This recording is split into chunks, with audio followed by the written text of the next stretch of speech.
ఎక్కడైతే భయంగా బతుకుతామో భయం ఉన్న దగ్గర స్వేచ్ఛ ఉండదు. స్వేచ్ఛ లేని దగ్గర అభివృద్ధి ఉండదు. అభివృద్ధి లేని దగ్గర ఆలోచనే రాదు.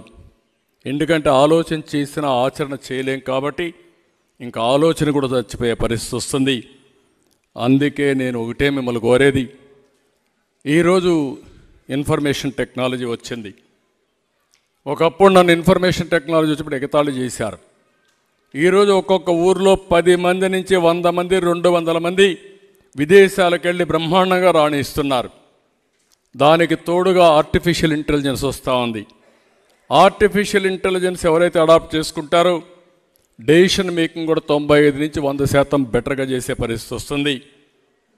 ఇలాంటి ఒక రెవల్యూషనరీ థింగ్స్ వచ్చినప్పుడు అలాంటి వాటి మనం ఉపయోగించుకునే సత్తా తెలుగు జాతికి ఉంది. నేను కానీ పవన్ కళ్యాణ్ గారి మా ఉద్దేశం ఒకటే, తెలుగు జాతి ప్రపంచమంతా నెంబర్ 1గా ఉండాలనేది మా ఆకాంక్ష. దానికోసమే పోరాటం. అదే మార్గం తెలుగు జాతిలో పేదరికం లేకుండా చేయాలని, అది సాధ్యమని నిరూపించేదానికోసం మేము పనిచేస్తాం. మీరు ఆలోచించాలా, 5 కోట్ల మంది తిరగబడతారా, బానిసలుగా ఉండిపోతారా? 54 రోజులే టైం. ఈ 54 రోజుల్లో మా బాధ్యత మేము నెరవేరుస్తాం. ఏదైతే మిత్రులు సురేష్ కుమార్ గారు చేశారో అలాంటి పుస్తకాలు రాసేవాళ్ళు రాసినప్పుడు దీన్ని ఒక అకాడమిక్గా నేను తీసుకోవడం లేదు. ఏదో మా మీటింగ్లు పోయేటప్పుడు ఒకసారి రెఫర్ చేసుకుంటే మాకు కావాల్సిన సబ్జెక్ట్ వస్తుందని కాదు. ఈ రాష్ట్ర భవిష్యత్తు ఆకాంక్షించే ప్రతి ఒక్క వ్యక్తి ఆలోచించాలి, ముందుకు రావాలి. మా బాధ్యత మేము చేస్తాం, మీ బాధ్యత మీరు చేసి ఇలాంటి దుర్మార్గులు, ఇలాంటి వ్యక్తులు రాజకీయాల్లో శాశ్వతంగా ఉండకుండా ఉండడానికి ఏం చేయగలుగుతారో చేస్తే మన పిల్లల భవిష్యత్తు బంగారు భవిష్యత్తు అవుతుంది. లేకపోతే అందరం ఇబ్బందుల్లో పడతాం. ఈ పుస్తకం దానికి ఒక స్ఫూర్తి కావాలని మరొక్కసారి మనస్ఫూర్తిగా కోరుకుంటున్నా. ఇప్పుడే చూశా, మా వాళ్ళు చెప్పారు ఇప్పుడు ఒక మాట. ముఖ్యమంత్రి ఒక సభలో మాట్లాడుతూ చొక్కా చేతులు మడతబెట్టే సమయం వచ్చింది. చొక్కా చేతులు మడత పెడతాడంట. నువ్వు మీ వైసీపీ కార్యకర్తలు చొక్కాలు మడత పెడితే మా టీడీపీ కార్యకర్తలు, జన సైనికులు, ప్రజలు కుర్చీలు మడత పెడతారు.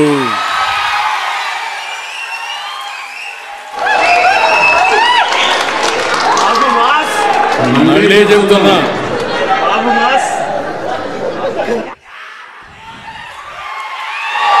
సీఎం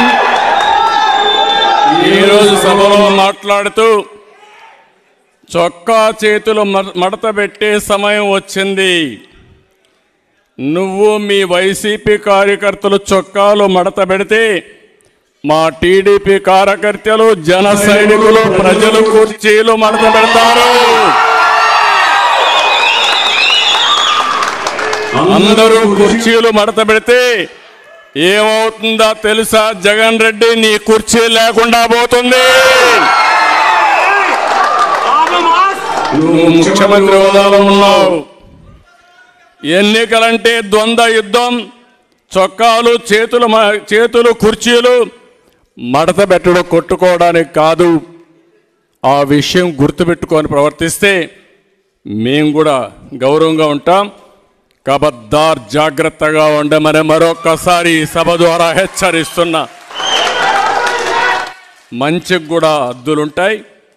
పిచ్చి పిచ్చి కూతలకు వస్తే దానికి పరిష్కారం చూపించే ధైర్యం కూడా 5 కోట్ల ప్రజలకు ఉందని మరొక్కసారి హెచ్చరిస్తూ, మరొక్కసారి ఈ పుస్తకం ప్రతి ఒక్క ఇంటికి చేరాలి. ప్రతి రచ్చబండ, ప్రతి టీ కొట్టు దగ్గరికి ఈ అంశాలు చర్చించాలి. 5 ఏళ్ళు నరకాన్ని 54 రోజులు మీరు చర్చించాలి. ప్రజల్ని చైతన్యవంతులు చేసి ముందుకు పోవాల్సి కోరుకుంటూ మరొక్కసారి ఈ పుస్తకాన్ని రాసినటువంటి సురేష్ కుమార్ గారిని 5 కోట్ల ప్రజల తరపున మనస్ఫూర్తిగా అభినందిస్తూ ఒక చక్కని ఆయుధాన్ని మీరు ప్రజలకు ఇచ్చారు. మీ విధ్వంసం ద్వారా ప్రజా చైతన్యాన్ని రగిల్చారు, ప్రజాస్ఫూర్తిని కల్పించారు. అలాంటి బ్రహ్మాండమైన పని చేసిన మిమ్మల్ని అమరావతి కోసం అమరావతి రైతులు ఏ విధంగా పోరాడుతున్నారో, మా ఆడబిడ్డలు ఏ విధంగా అయితే పోరాడుతున్నారో, అదేవిధంగా 5 కోట్ల ప్రజల కోసం మీరు ఒక స్ఫూర్తినిచ్చి పుస్తకం రాశారు. మిమ్మల్ని కూడా జాతి గుర్తుపెట్టుకుంటుంది. దానికి మనస్ఫూర్తిగా అభినందిస్తూ మరొకసారి అందరూ కూడా వారికి అభినందన తెలియజేసుకుంటూ సెలవు తీసుకున్నాను. జై హింద్, జై హింద్.